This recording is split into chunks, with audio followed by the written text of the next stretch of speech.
pleasure and my surprising honor to announce to you that on the bass guitar tonight is a man who I have known since the moment he was born. Not that they allowed anyone into the delivery room back then, but I was just outside the door and I heard him bawl his little eyes out and they said, "You've got a baby brother and his name is Terry Gowan."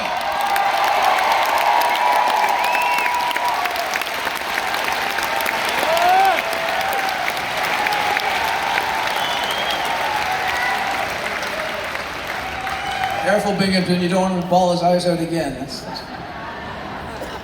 This man once played in the band called the Guess Who for a good number of years.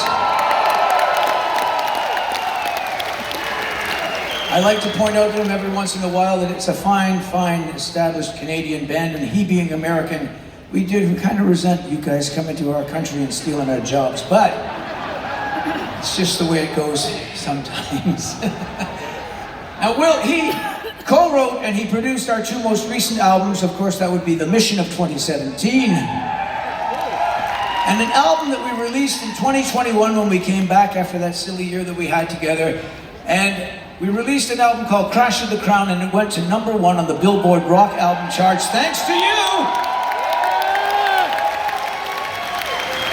Will Ivankovich.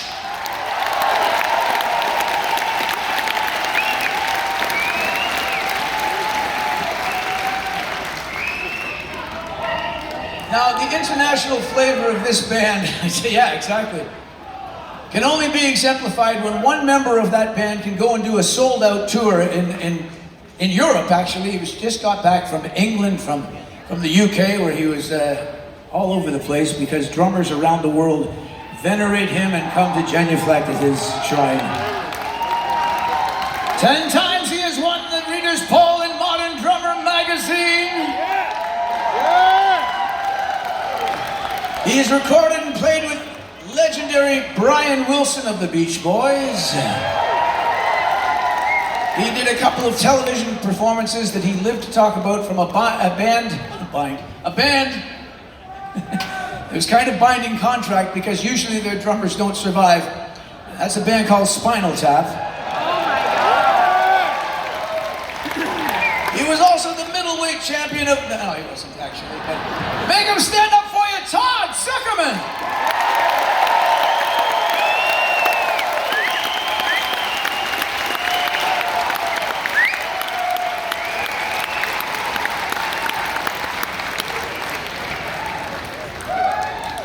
Speaking of pugilistic skills beyond all measure,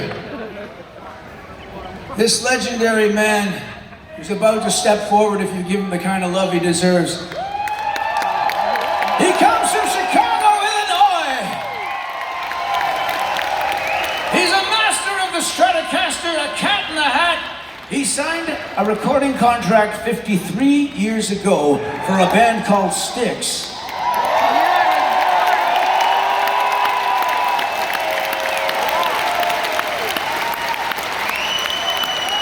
And as a result, he has played on, sang on, written on, and sometimes even stood on every Styx album since the beginning of time. Stretching right back to the time of Theodore Roosevelt, there he is, James Young, JY!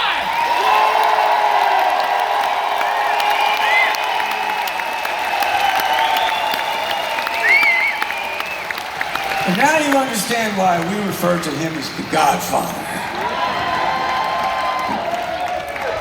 Unbelievable. It's so cool to be in this band.